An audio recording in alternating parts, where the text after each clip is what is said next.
Alors, nous sommes au stand de Madagascar aux éditions Dodo Vol.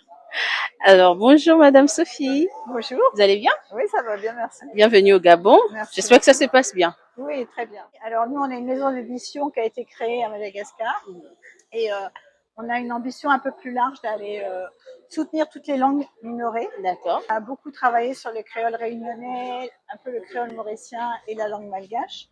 Et puis, depuis 2020, on a ouvert la collection du dodo alimentaire aux langues africaines. Le principe de cette collection, c'est de rapprocher les enfants, les enseignants, leurs familles du livre à travers le conte traditionnel. Parce qu'il y a de grands greniers de contes traditionnels qui sont encore parfois dans les familles, surtout en zone rurale. Mais les enfants d'aujourd'hui en zone urbaine ne les connaissent plus. Quand on demande quelle histoire ils connaissent, ils nous parlent de la Reine des Neiges. Et en fait, ils ont surtout la culture américaine ou ce que la télé amène. Et alors que chez eux, il y a des cultures patrimoniales, des cultures anciennes qui sont très précieuses et très abondantes. Alors ce projet, donc, ça consiste à travailler autour du conte, récolter des contes traditionnels avec les enseignants, les enfants, les parents. Ensuite, sur le premier atelier, tout le monde écoute la collecte. Les enfants votent, ils choisissent le conte qu'ils ont préféré. Et ensuite, avec moi, ils font un atelier d'illustration. Donc, je fais ça dans le pays d'Afrique, là où le conte a été collecté. Et après, je fais ça aussi, l'illustration, dans une école en France, parce que ce sont des projets, des échanges interculturels, en fait. L'idée, c'est de se découvrir les uns les autres à hauteur d'enfants. Donc, aux enfants d'ici, je leur parle de la vie des écoliers en France, et aux enfants de France, je leur parle de la vie des écoliers africains. C'est pourquoi, voilà, je suis toujours accueillie dans les familles et on essaye d'échanger à hauteur d'enfants. Les enfants font les illustrations et ensuite les livres sont publiés en bilingue. Donc, par exemple, ici, vous avez celui que j'ai fait à Brazzaville avec donc des enfants de Brazzaville. Il est en français et en lingala. Les enfants ont choisi le conte.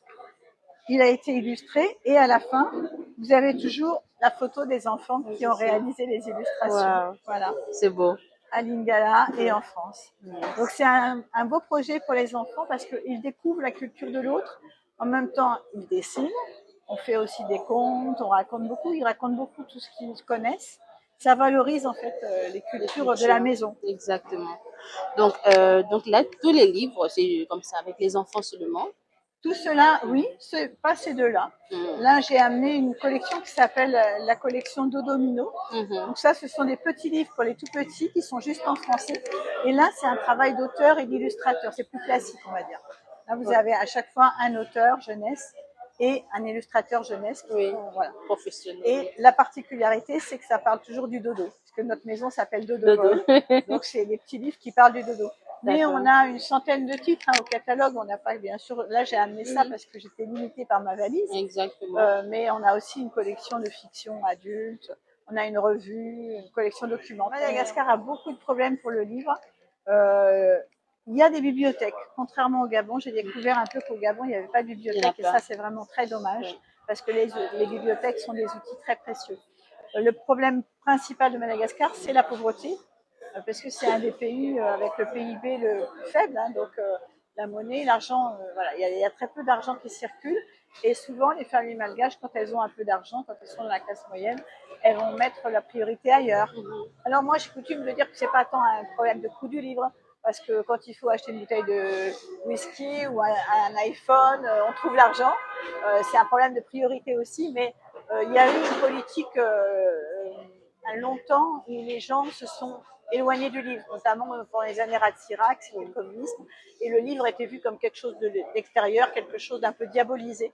Et ces années-là ont fait que les gens se sont éloignés, que c'est très difficile maintenant de retrouver une communauté de lecteurs. Donc c'est compliqué de faire l'édition à Madagascar, et c'est toujours une mission un peu de gens passionnés. Tous les éditeurs malgaches sont vraiment passionnés. Oui. Et parce que ça se ressent un peu dans les...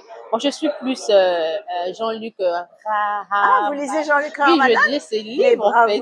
Bravo, parce que c'est pas toujours facile à lire, mais c'est une très belle langue, c'est un grand auteur. Il est très passionnant et souvent, il est en mouvement, ça vraiment. Oui, alors il a une compagnie en plus, donc il Il met sur scène aussi certaines de ses textes. Et c'est vraiment en plus quelqu'un qui a une grande présence scénique. Donc c'est toujours une belle expérience de le voir dire ses textes. Alors moi j'ai rencontré des enfants ici, puisque donc comme je fais des livres de contes avec des enfants, bah, je profite de ma présence au salon pour faire un projet ici Avec aussi. les enfants, super. Avec des enfants de l'école du charbonnage.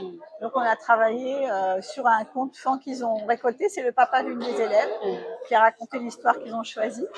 Et donc on a illustré jusqu'à hier, on a illustré en atelier, on a dessiné, on a raconté, on a chanté aussi un peu. Super. Et donc c'était une expérience très agréable avec une école bien motivée, des enfants bien attentifs aussi, qui écrivent très bien. On sent qu'ils ont appris vraiment à écrire parce que dans leur formation des lettres, j'étais impressionnée. C'est une école de ville, hein, on va dire, donc qui est un peu privilégiée.